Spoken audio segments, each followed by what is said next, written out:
Hello, my name is James. I'm from Ottawa, Canada, and recently I traveled to Japan with my girlfriend Lihia. This trip and Lihia's advice have both prompted me to make videos about film photography, in an attempt to document my trip and other photos I take in day-to-day life, both to be able to look back on them in an organized and understandable manner, and in order to share them with anyone who seeks them out as well. This trip was my first time leaving Canada since the pandemic, and so I was very excited to finally be able to travel again, and to travel on my own accord as well. In Japan, we planned to see 3 cities. The first was Tokyo, the second Kyoto, and the third would be staying one day in Yokohama. Therefore, this is how the video will be split. First Tokyo, then Kyoto, and finally a small video for Yokohama.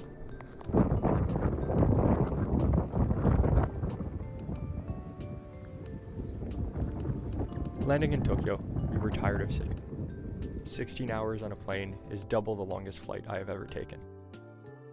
It was relieving to finally be on land. However, we were immediately hit with symbols of the place we had just stepped foot in, with a tea ad featuring Shohei Ohtani marking our way into Japan's customs. We were tired and ended up grabbing a cab instead of the train to make it to our hotel. Once arrived there, I managed to capture this photo looking down the road right outside of our hotel. In it, there was a cool capture of motion with a QB car, making the photo look very Japanese. It also was a good way to capture just how big this city was, with it being built up so much everywhere. We went out and had our dinner on a 4th-story restaurant in an apartment building, and whilst returning to the hotel, we crossed by this. The nearby Arts University was displaying a King Kong 100-year anniversary exhibition, as well as a Yaosobi exhibition on the side of a government building. I took this photo with my Canon AL1, which did not turn out to be one of my favorites as it was pretty disinteresting photographically, and consists mostly of sentimental and documentary value for me. I had 3 cameras on this trip. The first one was the Canon AL1, which I was using for night photography as it has a built-in light meter that is still functioning. The other was an Asahi Pentax SP500, which I was using as a day-to-day camera.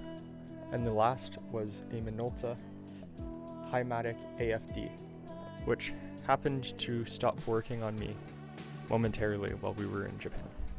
We then returned to the hotel after viewing the exhibition, and slept off our 16-hour flight.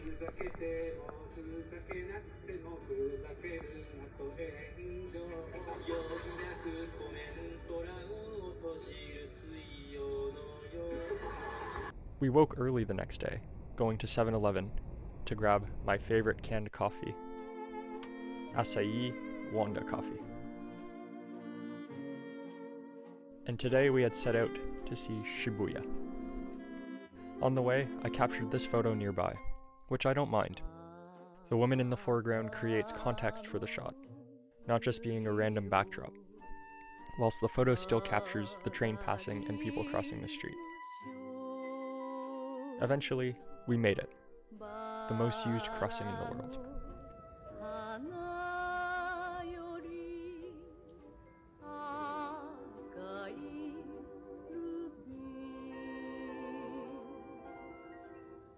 Whilst in the square, I started warming up with my photography. I took several pictures in this area, including one of my favorite, which I took in Shibuya of a woman holding an umbrella, and this man who looks as though he should be in a TV drama show. I also got this picture of a man buying a coffee from a vending machine down a residential street. After Shibuya, we continued walking till we noticed a park nearby on our phone apps. Whilst walking, we crossed by the NHK National Broadcasting Building, and across from it, over the hedge, some men were playing soccer. It was not quite the action shot I was intending. However, the photo that I took was not bad at all considering I couldn't see over the edge. Once we arrived at the park, we walked a little more and realized that we were close by to a shrine. We continued to walk and were utterly amazed at what we found.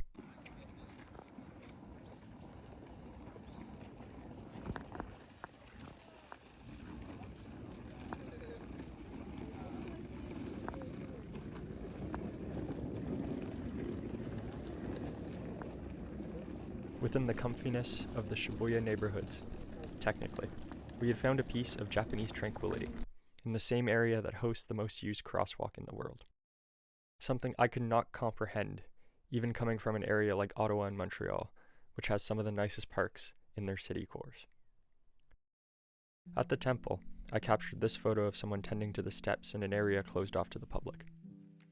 I love the contrast with the black and white of the darkness in the forest and the person tending to the temple. I also took this picture that I like a lot. This is the oldest wooden archway in Japan. And I feel that I light metered this shot perfectly, even catching the grooves in the wood. I caught this one that I also really liked due to its definition. We then went back to the hotel to refresh and went back out to find the Tokyo Tower.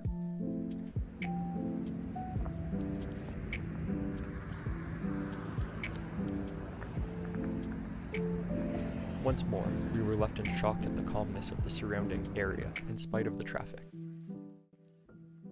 I captured this photo of Tokyo Tower, and we took some selfies with it before heading back to get supper and rest for the night. On the way back, I caught this chaotic shot with a couple embracing each other while looking at a phone, and a motorbike which had to swerve a little to miss all of us, the couple, and the truck in front of it. The shot is calm and sweet, while also catching everyday life in its chaos and inability to predict itself.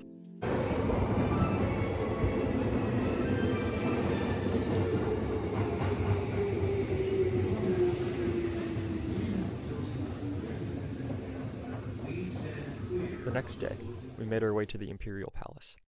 The theme, in spite of the chaos on the road to get there, seemed to be that of peace in Tokyo.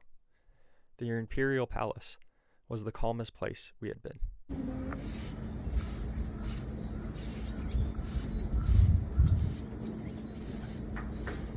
It was harder to capture shots with everything being so large and grandiose, especially given that I had brought the Minolta. However, I still managed to get some cool shots, which unfortunately got light leaks as the film ripped inside the camera.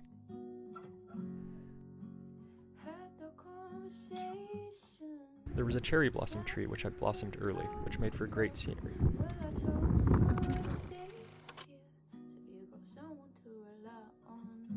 Lichia read that on the Sunday we were going to be in Yokohama. The doors of the palace would be open to ordinary people to celebrate Emperor's Day. However, we would not be able to witness it due to it being our last day and that we were in Yokohama. Just outside of the Imperial Palace reminded me of a government town and felt very much like a capital. Here, I caught a photo of this man running to work.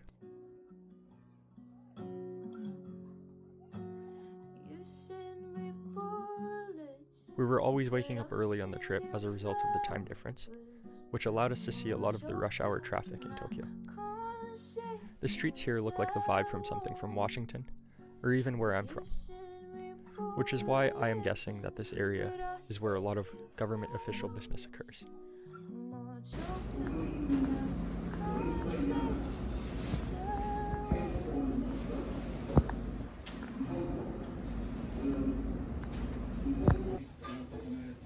We went out later at night to a soba noodle shop, which was peak aesthetic.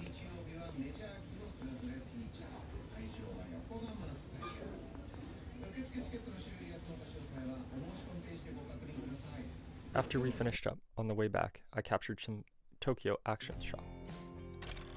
While they were not all in focus, I genuinely really like these photos. It feels like they were snuck out of a Blade Runner-like world.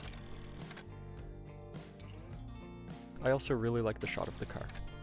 Still, as I followed it with a low shutter speed, with everything around it being in motion.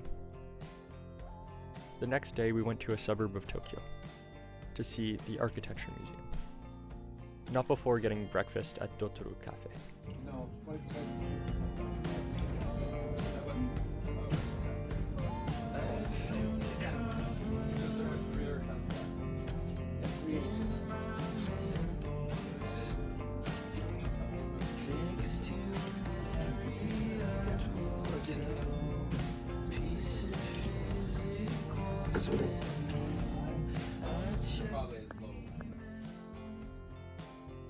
On the way to the suburb, we got to ride a new cabin car that was much more comfortable, that they happened to be testing. In a couple of months, this cabin would only be rideable with an upgraded ticket for it. It was a super interesting train. The seats were flippable so you could face whichever side you wanted. Once arrived at our destination, we saw a bit of an unusual sight for Japan. A man was being accosted by police, with them surrounding his vehicle on both sides. We were not sure the reason, but I captured this photo of the scene. The area around the Architecture Museum, as well as the museum itself, was a sanctuary for escaping the constants in Tokyo.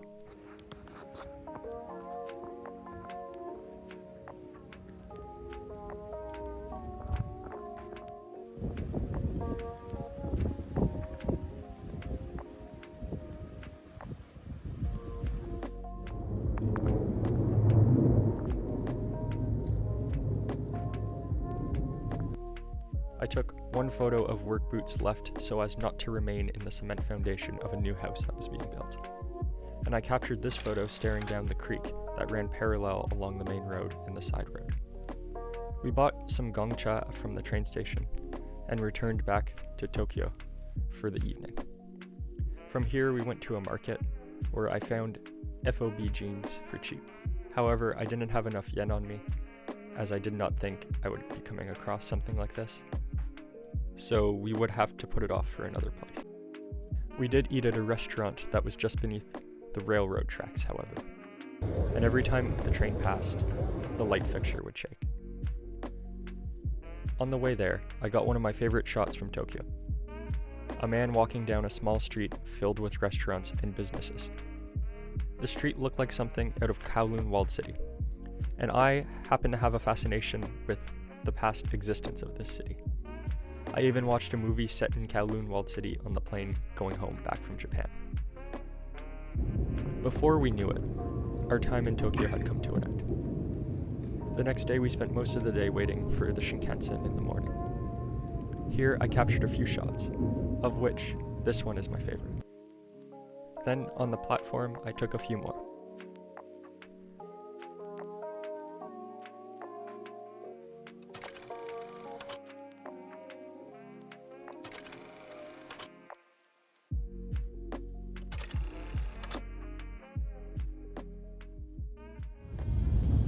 And then finally, I got to see it.